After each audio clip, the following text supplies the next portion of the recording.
원장 있는 고양이 제니예요. 오늘은 빨강머리 앤을 영어와 한국어로 번갈아 가면서 읽어보도록 할게요. Chapter 2 Matthew Coppers is surprised. Matthew Coppers and the sore mare jogged comfortably over the 8 miles to Bright River.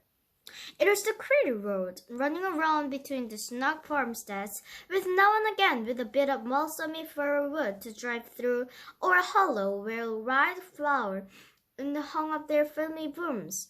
The air was stripped with the breath of many apple orchards, and the meadows sloped away in the distance to horizon mist of pearl and purple, while the little birds sang as if were the one day of summer in all the year. Chapter 2 매슈 커스버트가 놀라다. 매슈 커스버트는 밤색 앞말이 이끄는 마차를 몰고 브라이트 리버역까지 11km가 넘는 길을 기분 좋게 달렸다. 아담한 농장들 사이로 난 아름다운 길이었다. 마차는 향긋한 전나무 터널도 지나고 야생 자두나무 꽃이 맑게 핀 골짜기도 달렸다. 사과밭에서 날아든 꽃향기로 공기는 달콤했고 푸른 들판이 저 멀리 진주빛과 자줏빛 안개가 피어오르는 지평선까지 펼쳐져 있었다. 작은 새들이 노래했네. 단 하나뿐인 여름날인 것처럼. Matthew enjoyed the drive his own fashion, except during the moments and the math omen and had to nod to them. For in Prince Edward Island it was supposed to nod to all and sundry only in the road, whether you know them or not. Matthew dreaded all women except Marilla and Mrs. Rachel. He had an uncomfortable feeling that mysterious creatures were secretly laughing at him. He may have been quite right in thinking so, for he was an odd-looking personage, and with an ungainly figure and long iron-gray hair that touched his stooping shoulders, and a full, soft brown beard that is grown about his 20. In fact, he had looked at 20 very much as he looked at 60, lacking a little of the greenness. 매슈는 나름대로 풍경을 즐겼지만 여자들을 마주쳐 인사해야 하는 순간만큼은 그러지 못했다. 프린스 에드워드 섬에서는 길에서 사람을 만나면 알든 모르든 서로 눈인사를 나눠야 했다. 매슈는 마릴라와 린드 부인 말고는 모든 여자가 무서웠다. 그 수수께끼 같은 피조물이 자신을 보며 속으로 비우는 것 같아서 불편했다. 어쩌면 매슈의 짐작이 맞을지도 몰랐다. 매슈의 외모가 특이하긴 했으니까. 생긴 건 투박한 데다 회색 머리카락이 구부정한 어깨까지 길게 내려왔고 20살을 넘기면서부터 한결같이 덥수룩하니 연갈색 턱수염을 하고 있었다. 회색 머리만 다를 뿐 20살 때나 60살인 지금이나 별반 다를 게 없었다. When he reached Red River, there was no sign of any train. It thought it was too early, so he tied his horse in the yard to a small Bright River hotel and went over to the station house. The long platform was almost deserted, the only living creature in sight being a girl who was sitting on the pile of shingles at the extreme end. Matthew, barely noting that it was a girl, decided to pass her as surprised as possible by looking at her. Had he looked, he could hardly have failed to notice the tense rigidity and expectation of his attitude and expression. She was sitting there waiting for something or somebody, and since sitting and waiting was the only thing to do just then, she sat and waited with all her might and main. 브라이트 리버역에 도착했지만 열차가 지나간 흔적은 없었다. 매슈는 너무 일찍 왔다고 생각하며 조그마한 브라이트 리버 호텔 마당에 말을 묶은 뒤 역사로 향했다. 긴 플랫폼은 거의 텅 비어 있었다. 눈에 띄는 사람이라고는 플랫폼 맨 끝에 쌓아둔 지붕 널빤지 더미에 앉은 아이뿐이었다. 매슈는 여자아이라는 사실을 알아차리자마자 눈길도 주지 않고 몸을 옆으로 돌려 되도록 빨리 지나쳤다. 만약 매슈가 아이를 봤다면 잔뜩 긴장했으면서도 기대감에 차 있는 몸짓과 표정을 알아봤을 것이다. 소녀는 그 자리에 앉아 어쩌면 누군가를 기다리고 있었고 할 수 있는 일이 앉아서 기다리는 것밖에 없었기 때문에 혼신의 힘을 다해 앉아서 기다리는 중이었다.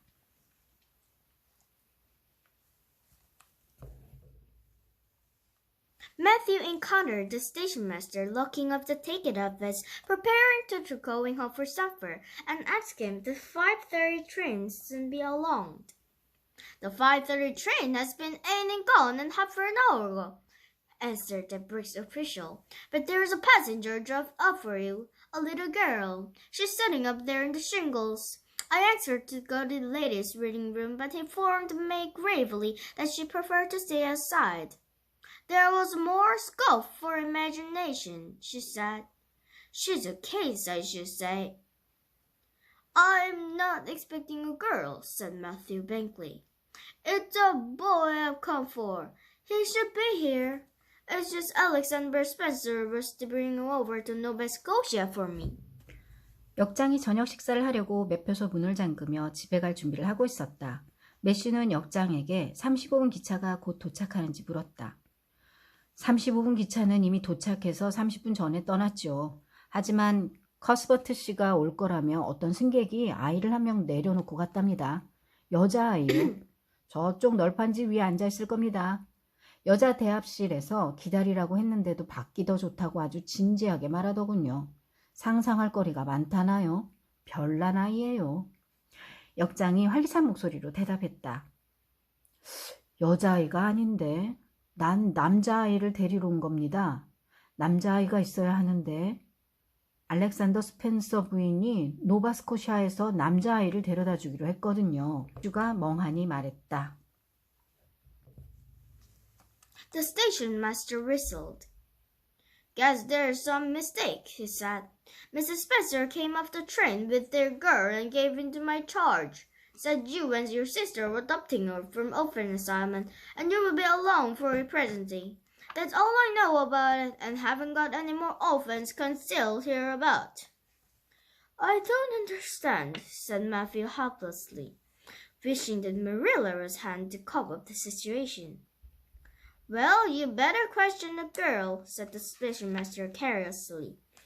I dare say she'll be able to explain. She's got a tongue for her own, that's certain. Then maybe are the boys at the brand you wanted. 역장이 휘파람을 불었다. 사고가 있었나 봅니다. 스펜서 부인이 저 여자를 데리고 기차에서 내려서 제게 맡겼거든요. 매슈와 마릴라가 고아원에서 입양할 아이라고. 매슈가 데리러 오고 있을 거라고 말입니다. 제가 아는 건 여기까지예요. 여기에 숨겨놓은 다른 고아아이는 더 없어요. 알 수가 없군. 매슈는 마릴라가 와서 이 상황을 직접 해결해줬으면 좋겠다고 생각하며 맥없이 말했다. 글쎄요, 저 아이한테 물어보는 게 낫지 않을까요? 아이가 설명해 줄 수도 있을 것 같은데. 저 애도 입이 있으니까요. 바라던 남자아이가 고아원에 없었는지도 모르죠. He walked jauntily away, being hungry, and the unfortunate Matthew was enough to do that was the harder for him than building a lion in his den. Walk up to a girl, a strange girl, an orphan girl, and demand of her why she wasn't a boy. Matthew groaned in experience as he turned about, shuffled gently down the platform towards her. She had been watching him ever since he had passed her, and she had her eyes now. Matthew was not looking at her, and would not have seen what she was really like if he had been, but ordinary observer would have seen this. A child about 11, garbed in a very short, very tight, very ugly dress of yellowish-gray wincey. She wore a teddy brown sailor hat. Beneath the hat, extending down her back, were 2 braids of very thick, decidedly red hair. Her face was small, white, and thin, also much freckled.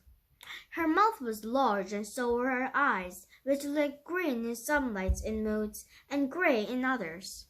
역장은 태평스레 말하더니 배가 고팠는지 서둘러 나가버렸다. 불쌍한 매슈는 사자굴에 들어가 사자 갈기를 뽑는 것보다 더 어려운 일을 혼자 해내야 했다. 여자아이, 그것도 낯선 여자아이. 고아 여자아이에게 다가가 왜 남자아이가 아니냐고 물어야 했다. 매슈는 속으로 앓는 소리를 하며 돌아서서 느릿느릿 힘없는 걸음으로 플랫폼을 걸어서 여자아이에게 갔다. 여자아이는 매슈가 지나쳐 간 뒤에도 줄곧 매슈를 쳐다보았고 지금도 매슈를 바라보고 있었다. 매슈는 여자아이를 보지도 않았지만 보았더라도 아이가 어떤 모습인지 제대로 알아채지 못했을 것이다. 하지만 보통 사람이라면 이렇게 생각했을 터였다. 아이는 11살 정도로 보였고 아주 짧고 몸에 꽉 끼는 누런빛이 도는 볼품없는 회색빛 혼방 원피스를 입고 있었다. 머리에는 색이 바래고 납작한 갈색 밀짚 모자를 썼으며 모자 아래로 순 많은 새빨간 머리카락을 두 갈래로 따 등 뒤로 늘어뜨렸다. 작고 하얀 얼굴은 갸름했는데 주근깨 투성이었다. 입도 크고 눈도 컸다. 눈동자는 햇살과 기분에 따라 초록색이 되었다가 잿빛이 되었다가 했다.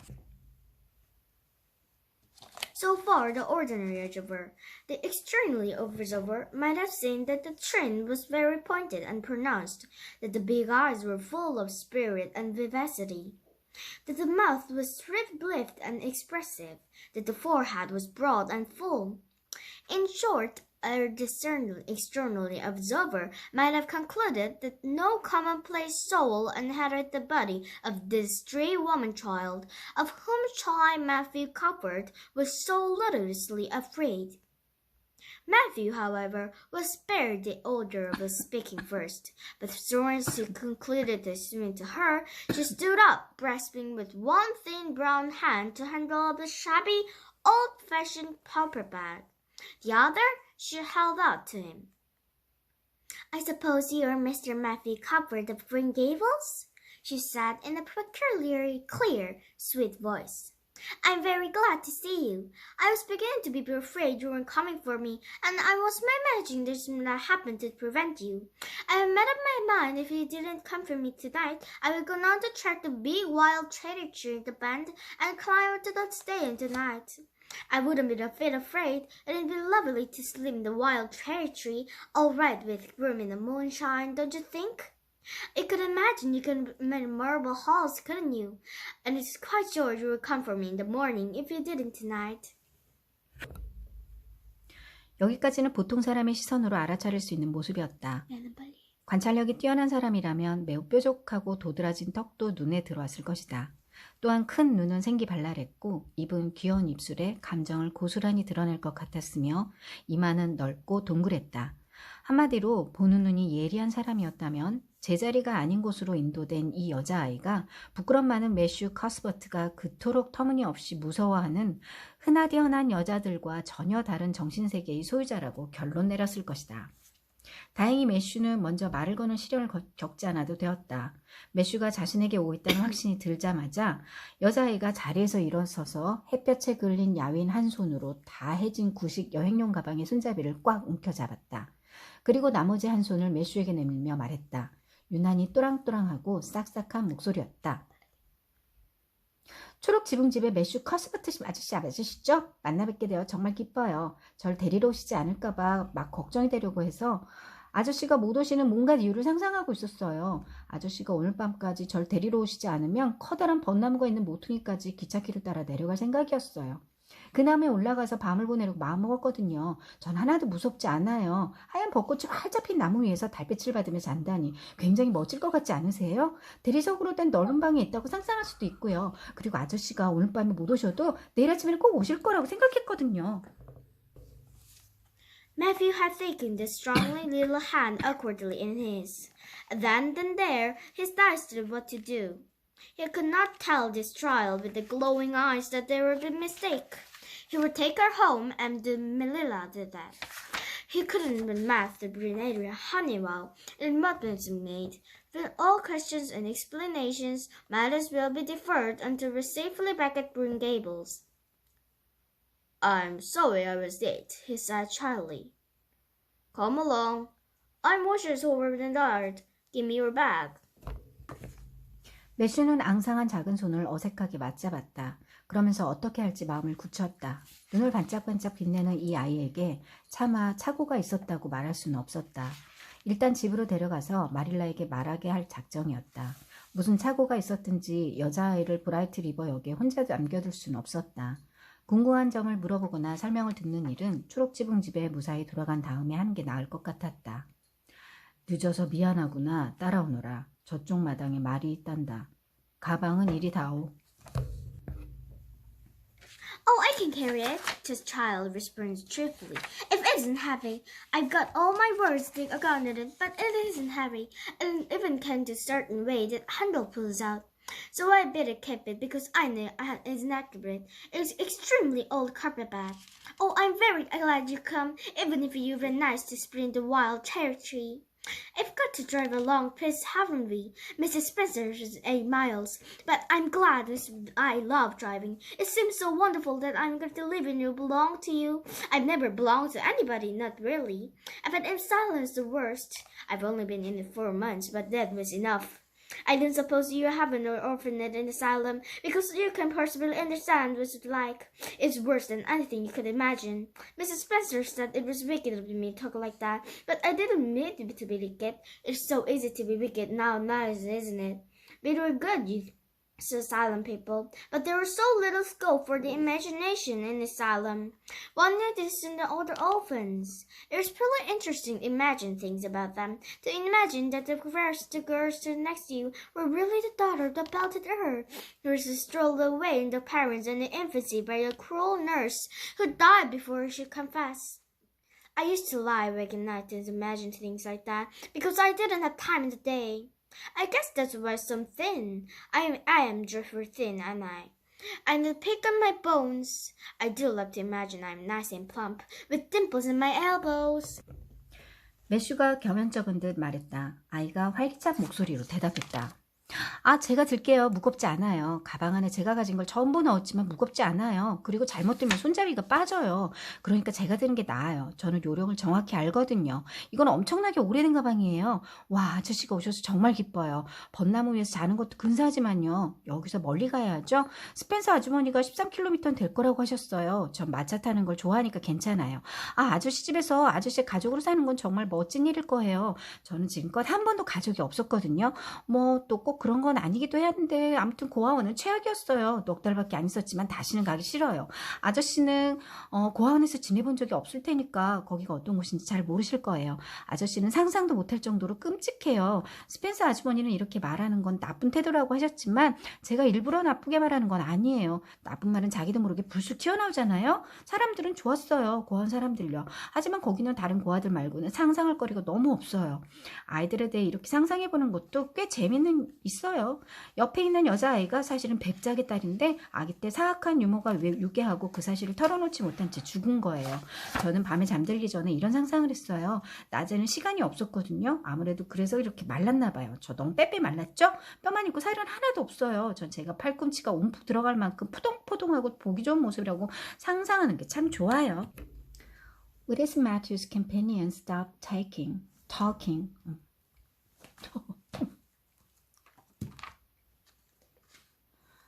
Pale because she was out of breath and pale because they had reached the buggy. Not another word did she say until they had left the village and were driving down a steep little hill, the road part of which had been cut up so deeply into the soft soil that the banks fringed with blooming wild cherry trees and slim white branches were several feet above their heads.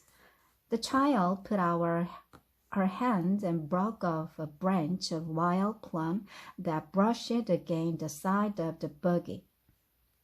매슈의 길동무는 그만 말을 멈췄다. 숨이 차기도 하고 마차를 묶어둔 곳에 다다랐기 때문이었다.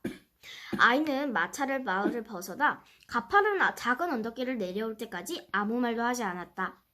부드러운 흙을 깊이 파서 길을 낸 탓에 양쪽 비탈에 꽃이 만발한 벚나무와 새가 날씬하고 늘씬한 자작나무들이 두 사람의 머리보다 1m쯤 위에 늘어져 있었다. 아이는 손을 뻗어 마차 옆을 스치는 야생 자구나무 한 가지를 꺾었다. Isn't that beautiful? What did the tree leaning off the bank, all red and lacy, making think of? She asked. Well, no. Oh, I don't know, said Matthew. Why, a bride, of course. A bride olive night with a lovely misty veil. It's a Mabel seen one, but I can imagine what she looked like. I've never expected a bride myself. I saw homely nobody always meant to marry me. Unless it would be marry a foreign missionary. Especially foreign missionary might be the particular. If I do have a Sunday, I shall have a bright dress. That is my highest ideal of earthly rest. I just love pretty clothes, and I never had a presentation in life that I remember. Because all the rather look proper to, isn't it? I can imagine they're all dressed gorgeously. This morning I've been silent. I felt so ashamed that I went to wear the whole in a Wincy dress. All the orphans have to be weird, and the ranch of the orphanage donated 100 runs to silent. Some people said it was because it's salad, but I'd rather believe that it's the kindness of the heart, wouldn't you? 아름답죠? 빛깔에서 옆으로 접어든 저 머리, 나무 말이에요. 온통 하얗게 레이스를 단 듯한 저 나무를 보면 뭐가 생각나세요? 글쎄다, 잘 모르겠구나. 왜요? 신부 같잖아요. 예쁜 안개 면사포를 쓰고 새하얀 드레스를 입은 신부요. 아무도 한 번도 본 적은 없지만 그 모습이 어떤지 상상을 할 수 있어요. 제가 신부가 되는 기대는 안 해요. 너무 못생겨서 저랑 결혼하겠다는 사람이 없을 거예요. 다른 나라에서는 선교사라면 또 모를까요? 외국인 선교사라면 그렇게 까다롭지 않을 것 같아요. 하지만 언젠간 저도 꼭 하얀 드레스를 입고 싶어요. 그게 제 이 세상에서 꾸는 행복한 행복이에요. 저는 예쁜 옷이 정말 좋거든요. 태어나서 예쁜 옷을 입어본 기억이 한 번도 없어요. 어쩌면 그래서 더 입어보고 싶은 게 아닐까요? 전 제가 눈부시게 차려입은 모습을 상상해보곤 해요. 오늘 아침 고아원에 나올 때 너무 창피했어요. 이 볼품없는 두 원피스밖에 입을 옷이 없어서요. 고아원에는 다 이런 옷뿐이에요. 지난 겨울 호프턴에는 어떤 상인은 혼방 옷감을 300만화 고아원에 기부했거든요. 어떤 사람들은 팔다 남은 옷감이라고 말하지만 전 그분들이 진심으로 친절을 베풀었다고 믿고 싶어요. 기차에 오른 사람들이 저만 쳐다보고 불쌍한 게 여기는 것 같았는데 제가 곧바로 세상에서 아름다운 하늘색 실크 드레스를 입고 있다고 상상하기 시작했죠. 어차피 상상인데 이왕이면 멋진 게 좋잖아요. 온갖 꽃이랑 깃털이 너풀거리는 커다란 모자를 쓰고 금시계도 차고요. 새끼 염소 가죽으로 만든 장갑이랑 장화도 신은 거예요. 그러자 기분이 금방 좋아져서 섬까지 오는 동안 여행을 마음껏 즐겼어요. 뱃멀미도 전혀 안 했고요. 스펜서 아주머니도 평소에 멀미를 하셨다는데 이번엔 괜찮으셨어요. 제가 물에 빠질까봐 지켜보느라 멀미할 새가 없었을때요.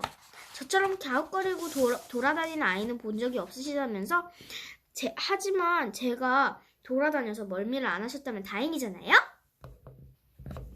재미있게 들으셨다면 구독과 좋아요 꾹꾹 눌러주시고 다음 영상에서 만나요. 안녕!